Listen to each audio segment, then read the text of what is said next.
Good morning student. I hope that you all are doing well. In last video I told the various unit of concentration and I sent some formulas and some NCERT in-text question. I hope that you have learned the formulas and you have done NCERT question also. If you have any problem in the questions, you can personally contact. Now we will move to the next topic, that is solubility. The solubility word is very familiar word for you. In chemistry lab, you have done so many experiments of the salt analysis in which you take salt and you dissolve in water. This is the first step of the experiment. And when the salt dissolve in cold water, that's the term is solubility, means it is soluble. And secondly, if it is not soluble, you simply heat the test tube, means temperature also play very important role to define the term solubility. I gave the example. We have two glass of water, one cold and the second is hot, and we have a 1 teaspoon of sugar and we put into the cold water. In second case, we put into the hot water.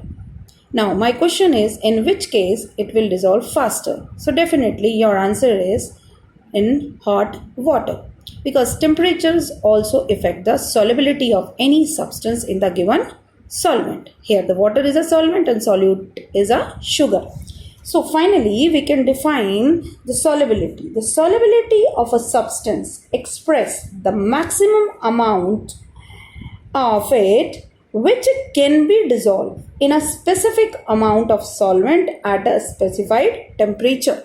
Now you can see that in the definition, the temperature word is also included. Means if we increase the temperature, solubility increases.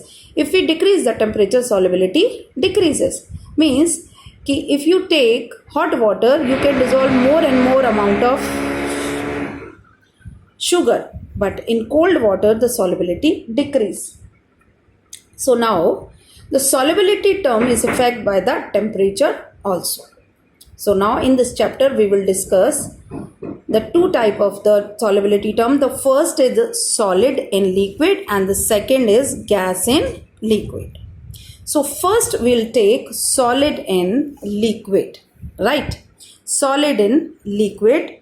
Now when a solid substance or a solute is added to the solvent, the solute dissolve because its particle go into the liquid and its concentration in the solution increase. The process is known as dissolution, right? Because the some solute particle in the solution collide with the solid solute particle and get precipitated out, and the process is known as crystallization. There are two opposing processes are taking place. When you take some amount of sugar in water, you put into the water, definitely it will dissolve. Again you add more amount, again it will dissolve. You will add more amount, it will dissolve. But after some time, a state will be reached that the more amount of the sugar will not dissolve. So there are three conditions. The first is unsaturation, saturation and supersaturation. Means unsaturated solution, saturated solution and supersaturation. Unsaturated means ki yes, you can add more amount of solute and it will dissolve. Saturation means ki yes, this is the limit point. Ki after that, if we add some amount of solute, it will not dissolve. Now, first thing we are talking about the solubility of solute in the solution or in the solvent. It depends on the various factors.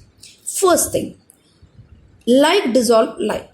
I hope that you have heard this line so many times, like dissolve like. The meaning of that is the polar compound dissolve in polar solvent like water, or the organic compound dissolve in organic solvent like benzene, ether. We can see that the solute like NaCl easily dissolve in water but not dissolve in the benzene. But you take the example of the naphthalene balls or any other organic compound, they easily dissolve in benzene, not in water. So the first factor which affect the solubility that is like dissolve. Like means polar compound easily dissolve in polar solvent like water. On the other hand, organic compound dissolve in organic solvent. The example of organic solvents are benzene, ether, and so on. Right. Now again come to the this condition: unsaturation, saturation, and supersaturation. Now, when the solution in which no more solute can be dissolved at a given condition of temperature and a pressure is called the saturation solution. And a solution in which more solute can be dissolved at the same temperature is called unsaturation. Means if you can add something, that is unsaturation. Means yes, we can add more and more solute, that is unsaturation condition. By adding and so much amount of the solute, a state will be reached. After that we cannot add more amount of solute, that is called saturation of the solution or saturated solution. Right. At the saturated solution or the state, equilibrium get established between the process of dissolution and the crystallization. And I told the crystallization and the solution, crystallization and the dissolutions are two opposing processes which is taking place in the same container. So under this condition, basically the number of solute particle going into the solution will equal to the number of solute particles separating out, and a state of dynamic equilibrium is reached. This is particular a dynamic equilibrium state. Means कि you are taking the more and more amount of the solute. This solute is already they collide with the solute particle which is already present in the solution, and the sum of the particles are come out and settle down at the bottom of the container. This is called as crystallization. So here the two opposing processes are taking place. The first is the crystallization and the second is dissolution. Right. So there are a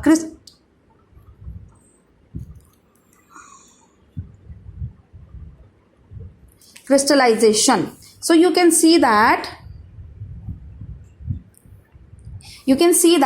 there are two opposing processes are taking place, dissolution and crystallization. When these two opposing processes taking place in the same container, equilibrium established. So but at a particular temperature, when you change the temperature, so definitely equilibrium disturb.